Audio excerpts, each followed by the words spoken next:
Hey everyone, this is Daniel from Phone Arena with the HTC One S, the middle child in the new HTC One lineup of Android ice cream sandwich phones. An incredibly thin phone for a 4.3 incher. It's just 0.3 inches, 7.8 millimeters thin. As you can see, it's almost uniformly thin throughout, except for this slight bulge here, where the 8 megapixel camera lens is with the adjacent LED flash. The phone is entirely made of metal. We have anodized aluminum in our blue version here, and there is a micro arc oxidation black version, which is supposedly stronger than stainless steel. What we have here is also very rigid anodized aluminum finished. The handset is very light, 4.2 ounces, 119 grams, despite the fact that it's made mostly of metal, save for these plastic parts here at the top and at the bottom. This here is soft touch plastic and regular plastic here in a slightly lighter hue than the body itself, the frame itself. This cap can be removed and you can insert a micro SIM card inside, but there's no micro SD card slot access, and the battery is non-removable, which is an unfortunate trend with newer Android handsets. Micro USB port here, standard audio jack at the top, and the power lock key, as well as the volume rocker here on the right hand side, which are very easy to feel and press with good tactile feedback. The AMOLED display on the HTC One S is 4.3 inches across, 540 by 960 pixels of QHD resolution. It is with a pentile matrix arrangement, which means that the image might look a bit pixelated to the trained eye, especially when showing green, for example. And also when you have zoomed in text. If you're not a fan of the pentile matrix arrangement, this will probably bug you, but normal smartphone user probably won't even notice. The screen is otherwise very bright with above 500 nits of brightness, which helps tremendously with outdoor visibility. You can work the interface comfortably under direct sunlight, which is a rarity in the smartphone world, and also it has very good viewing angles, as all OLED screens do. Very bright, vivid, but too oversaturated colors. It might look a bit tacky in the interface, but when you're watching videos, it's a joy to see such a deep contrast and such vivid colors. We won't be dwelling too much on the HTC Sense 4.0 interface, since we made a thorough video review, which you can find at phonearena.com. We just want to show you how peppy everything feels with the Snapdragon S4 dual-core 1.5 GHz processor. We were especially pleased with the Adreno 225 GPU, which showed very good frames per second results in benchmarks as well as in games. We have these vertical dots here that indicate the context menu button throughout the default apps in the Sense 4.0 interface. Coming very handy. You don't have to stretch your thumb all the way down to find the context menu key. You just press it quickly with your thumb here. Very suitable for one-handed operation. Unfortunately, outside of the default apps, these three vertical dots that indicate the context menu key move to the on-screen navigational strip at the bottom, making for two layers of navigational keys. This one and the capacitive keys underneath the display, which is a bit excessive. We'd like to see more phones with ice cream sandwich that have only on-screen keys. The virtual keyboard is very comfortable to work with, even in portrait mode. The keys are big enough and well spaced out, so we didn't have any problems with mistyping. As we said, even in portrait mode, and things get even better when we turn into landscape, of course. Let's have a look at the gallery now. The One S allows you to edit photos straight from the gallery. As you can see, you can crop rotate right, left, and also add a couple of effects to the photos in the gallery, including auto enhance, which makes the picture better according to the phone's graphics algorithms. You can also edit videos with the HTC One S directly here from the gallery. It only works with MPEG-4 files, although the phone plays DivX X50 right out of the box as well. You can do some basic trimming directly from the video player, which fires up the movie editor, an app that's supplied with the phone by default. As you can see, you can choose which frame to trim from, and basically that's most you ever do on your phone in terms of editing video. As we said, the phone plays DivX X50 files up to 1080p right out of the box. That's a full HD DivX file, and there are some other tricks in the video player. For example, you can capture a snapshot from the video which gets saved in the gallery. You can also watch full screen, adjust the screen brightness directly from the video player, and use the sound enhancer function, which fires up Beats audio if you have the headphones plugged in and boosts up the bass sound. You can lock the controls, and the video player also supports subtitles.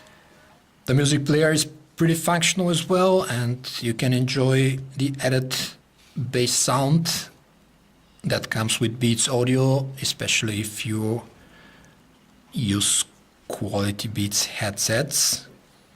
The supplied ones with the HTC One S are not Beats branded, at least not in these units.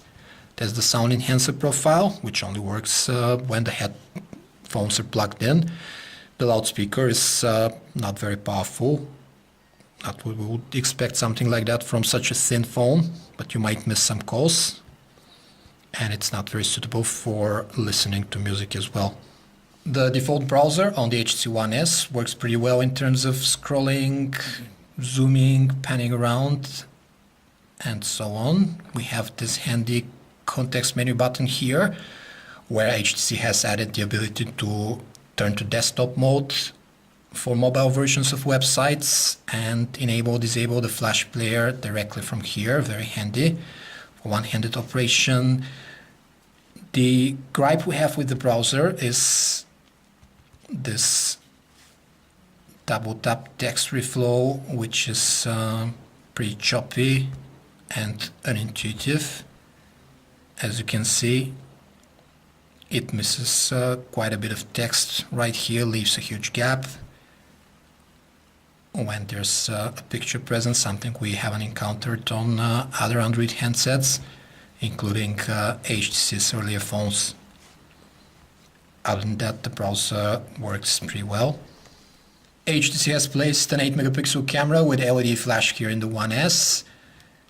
It is accompanied by a proprietary DSP called HTC Image Chip, which circumvents the embedded in the chipset DSP, and the result is sub-second times for focusing and taking a shot, very fast, on par with the Xperia S and the iPhone 4S. Also, the company has folded video taking abilities and picture taking in one screen. While recording video, you can now take photos as well. They get stored in the gallery. Pretty handy. We have Instagram-like number of effects here you can apply to your photos and videos by pressing this blue orb here. As you can see, a very rich set of effects you can apply to your photos from the HTC One S. There's an equal rich amount of scene modes. You have panorama mode, HDR photos for better exposure results, portrait, macro shots, and low light shots. Unfortunately, we're unpleasantly surprised by the daylight photos from the HTC One S. They turned out very soft, lacking detail a lot, and a bit washed out with low contrast. On the other side were the low light shots, actually very little noise except in insufficient light and not blurry.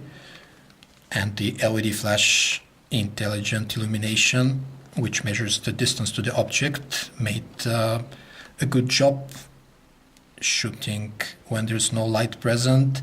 As we said, this is the first phone where we encounter better low light shots than daytime pictures. The video is shot with 30 frames per second during broad daylight and 23 frames per second when we were shooting indoors. It's otherwise pretty fluid and with accurate colors and good contrast. To recap our video review of the HTC One S, we'd have to say that the phone has a lot going for it, but also some things not going for it. It's, for example, the thinnest HTC handset to date, just 0.3 inches, and it's one of the most compact 4.3 inches we've ever had the pleasure to handle. Feels very well and very premium in the hand. It's narrower and elongated than usual, meaning that one-handed operation won't be a problem, as you can see. The handset has this anodized aluminum coating in this blue version and an oxidized coating in its black version, which is supposedly stronger than stainless steel, but all in all, with both versions you won't have problems with the build quality. Very sturdy, very compact phone, very light also for its screen size. The only thing that interrupts the flow is this circular camera lens here at the back. The camera actually surprised us unpleasantly, since the daylight shots turned out worse than the low light shots. It's usually the opposite with smartphones. The daylight shots were blacking detail, very soft with washed out colors, whereas noise was present in low light shots only on when very small amounts of light were present. Also, the phone doesn't have a removable battery, and no micro SD card slot means that you're stuck with the 16 gigabytes that the manufacturer provided inside of it in terms of internal memory. On the plus side, we have to mention the very good call quality. The phone's main function is executed very well here in the earpiece. Loud and clear voices, we could immediately tell who the caller is. And the other side told us the noise cancelling microphones were weeding out the background noise very successfully. We were also very pleasantly surprised by the Snapdragon S4 processor, especially in its graphics Adreno part, which crushed the benchmarks.